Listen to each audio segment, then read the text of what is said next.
Assalamualaikum warahmatullahi wabarakatuh. Nama saya Ivan Renaldi. Di sini saya akan menjelaskan apa itu SPT. SPT tahunan PPh wajib pajak orang pribadi. Dalam Undang-Undang Pasal 3 Ayat 3 huruf B, Undang-Undang KUP mengatur bahwa batas waktu penyampaian surat pemberitahuan atau SPT untuk SPT tahunan PPh wajib pajak orang pribadi paling lama 3 bulan setelah akhir tahun pajak. Apa itu SPT? SPT adalah surat pemberitahuan, merupakan laporan pajak yang disampaikan kepada pemerintah Indonesia melalui DJP atau Dirjen Pajak. Kewajiban penyampaian pajak telah diatur dalam Undang-Undang Nomor 36 Tahun 2008 tentang perubahan keempat atas Undang-Undang Nomor 7 Tahun 1983 tentang pajak penghasilan melalui surat pemberitahuan. Kemudian SPT dibagi menjadi dua, SPT masa dan SPT tahunan. Yang dimaksud SPT tahunan ini merupakan jenis pelaporan wajib pajak dilakukan oleh wajib pajak orang pribadi maupun wajib pajak badan.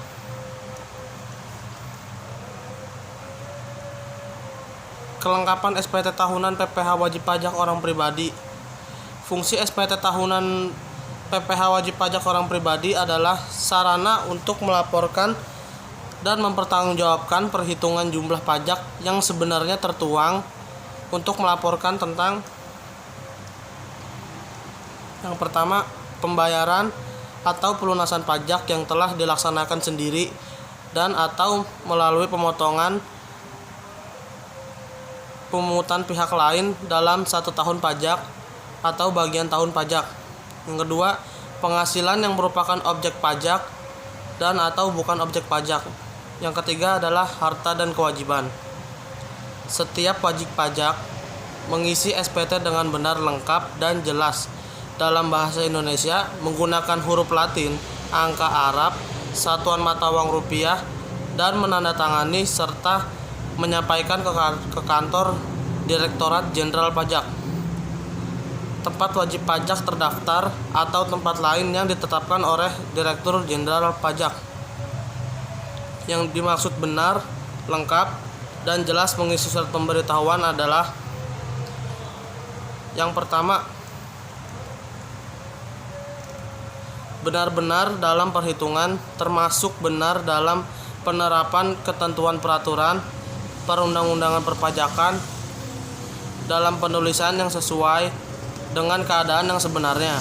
Yang kedua, lengkap adalah memuat unsur-unsur yang berkaitan dengan objek pajak dan unsur-unsur lain yang harus dilaporkan dalam surat pemberitahuan, dan jelas adalah melaporkan asal-usul sumber dari objek pajak dalam surat pemberitahuan.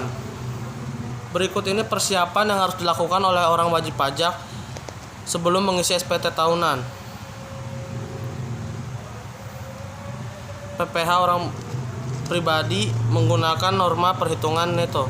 Yang pertama adalah mengisi SPT tahunan PPh orang pribadi, wajib pajak harus memperhatikan dahulu kriteria penghitungan penghasilan pajak orang pribadi. Yang kedua, mengisi surat menggunakan norma perhitungan penghasilan neto bagi wajib pajak orang pribadi. Yang ketiga, mengisi daftar perincian peredaran bruto bulan Januari sampai dengan Desember selama 1 tahun.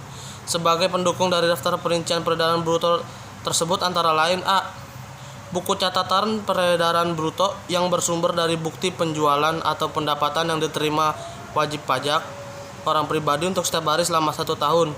Bukti penjualan barang atau penyerahan jasa. C. Rekening koran atau buku tabungan yang digunakan untuk transaksi usahanya. D. Wajib pajak orang pribadi sebagai pengusaha dan mempunyai penghasilan sebagai pegawai swasta atau pekerjaan bebas, maka perlu menyiapkan fotokopi 1721 sampai A1 atau bukti potongan PPh. Bagi wajib pajak orang pribadi yang selain sebagai pengusaha juga mempunyai penghasilan sebagai PNS, maka perlu menyiapkan 1721 sampai A2 dan atau bukti potongan final PPh pasal 21.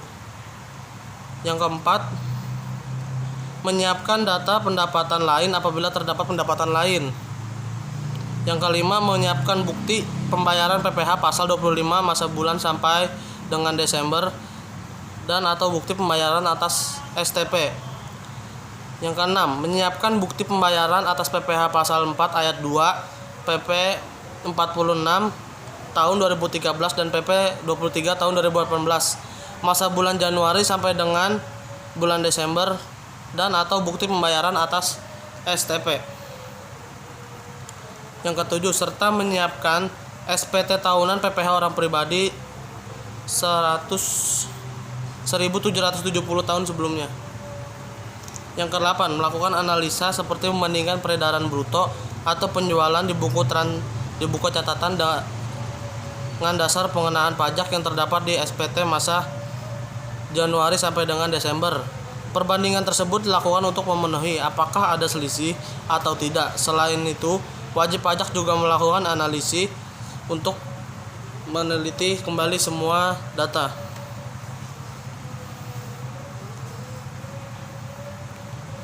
Baiklah, cukup sekian video dari saya. Sebelumnya saya ucapkan terima kasih. Wabillahi taufiq wal hidayah. Wassalamualaikum warahmatullahi wabarakatuh.